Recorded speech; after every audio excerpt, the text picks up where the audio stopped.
Nah, jangan lihat ke bawah. Jangan nunduk. Assalamualaikum warahmatullahi wabarakatuh.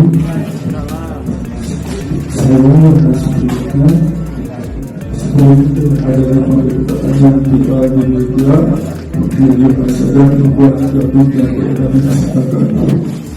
Tetapi hanya saya dulu yang saya sebenarnya beberapa waktu yang lalu di mana saya satu pun menjadi pesan dari istri saya bahwa saya menjadi korban kejahatan. Dengan ini saya mengatakan permohonan maaf sebesar-besarnya kepada aparat keamanan, Ibu TNI Polri, Basarnas, BPBD, Satpol PP, keluarga,